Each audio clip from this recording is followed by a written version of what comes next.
بہرحال وہ حادثہ فاجعہ ہو کر رہا، اور اس میں سب سے بڑا سبب جو بنا ہے وہ میں چاہتا ہوں جس کی طرف کسی کی نگاہ نہیں گئی۔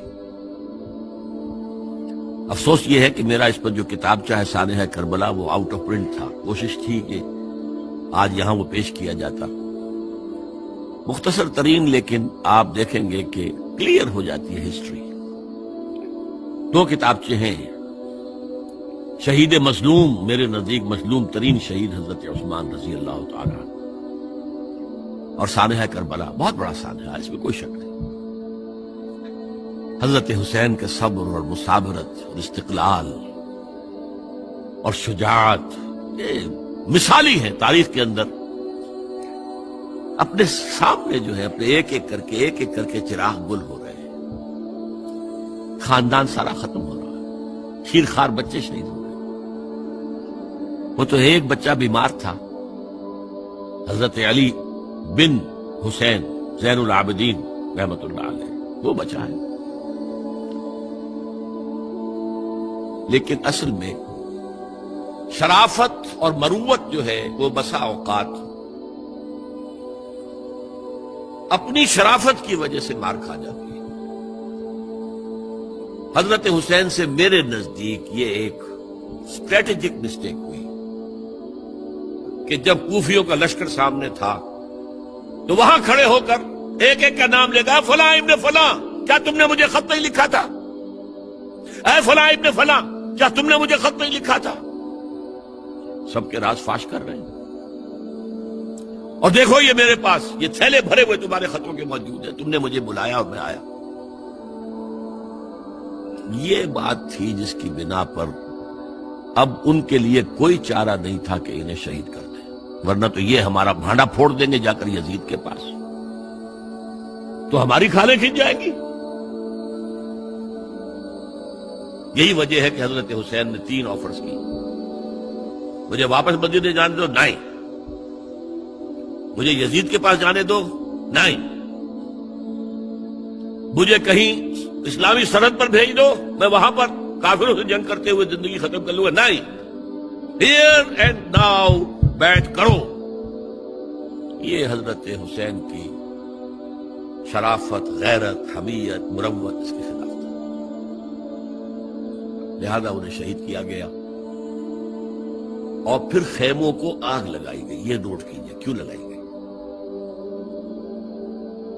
اگر تو یہ غصے اور انتقام میں اور وینجینس میں ہوتا تو حضرت علی بن حسین زین العابدین کو بھی شہید کرنا چاہیے تھا، نہیں کیا۔ اگر یہ اس طرح کا معاملہ ہوتا تو خواتین کی بے حرمتی ہوتی، نہیں ہوئی۔ یہ خیمے کیوں جلائے؟ تاکہ وہ جو ایویڈنس ہے وہ ختم ہو جائے، ہمارے خلاف یہ جو ڈاکومنٹری پروف لیے پھر رہے ہیں، خیمے جلیں گے اور یہ تھیلے بھی جل جائیں گے اور یہ خود بھی جل جائیں گے اور ہم بچ جائیں گے۔ یہ ہے میرا تجزیہ۔ بہرحال اس میں کوئی شک نہیں کہ تاریخ انسانی کے عظیم حوادث میں سے وہ ہے، اور میرے نزدیک حضرت حسین رضی اللہ تعالیٰ عنہ کا اختلاف کر سکتا ہے، جو چاہے کرے، حضرت حسین سے اختلاف کرے اور اتفاق کرے حضرت عبداللہ ابن عمر، عبداللہ ابن عباس کے ساتھ، تب بھی ٹھیک ہے، اور اگر حضرت عبداللہ ابن عباس اور عبداللہ ابن عمر سے اتفاق کرے اور حضرت حسین ان سے اختلاف کرے، تب بھی شک ہے۔ معصوم کوئی نہیں، ہمارے نزدیک معصومیت خاصہ نبوت ہے، نبوت ختم ہوئی حضور پر، معصومیت ختم ہوئی، غلطی ہر ایک سے ہو سکتی ہے اور آپ رائے رکھ سکتے ہیں، لیکن کسی صحابی کی نیت پر حملہ نہیں کریں گے۔ صحابی کی نیت پر حملے کا مطلب کیا ہے کہ محمد صلی اللہ علیہ وسلم تزکیہ نفس نہیں کر پائے، یہ ریفلیکٹ کرے گی حضور کی اس پوری کی پوری جد و جہد پر کہ شخصیت سازی نہیں کر پائے محمد صلی اللہ علیہ وسلم، نہیں، معاذ اللہ ثم معاذ اللہ ثم معاذ اللہ۔ بہرحال یہ ہے تاریخ کے اعتبار سے ہمارے ہاں جو عظیم ترین ذی الحج کے مہینے میں حضرت عثمان شہید ہوئے تھے۔ 28 ذی الحج کو حضرت عمر پر حملہ ہوا تھا، 1 محرم کو ان کی شہادت ہوئی تھی، 10 محرم کو یہ سانحہ کربلا پیش آیا تھا۔ یہ ہماری اس ابتدائی تاریخ کے اہم لینڈ مارکس سے جنہیں ہم شہادت کے نام سے جانتے ہیں. حضرت حسین کو یاد کر لیں، حضرت عثمان کو یاد کر لیں، ان کے لیے کوئی رنج اور غم کا اظہار کر لیں، اس سے کچھ حاصل نہیں ہے. حاصل تو یہ ہے کہ شہادت علی الناس کی تیاری کیجیے. اپنی ذاتی زندگی میں آج سے گواہی دیجیے اللہ کے بندے ہونے کی، اپنے عمل میں، اپنے قول میں، اور کوشش کیجیے کہ مل جل کر اس ملک کے اندر وہ نظام برپا کریں کہ جو شہادت علی الناس دین حق کے ایک کامل نمونے کے طور پر دنیا پر حجت قائم کر دے کہ دیکھ لو اپنی آنکھوں سے، یہ ہے وہ دین حق جو محمد لے کر آئے تھے. اللہ تعالیٰ مجھے اور آپ کو اس کی توفیق عطا فرمائے.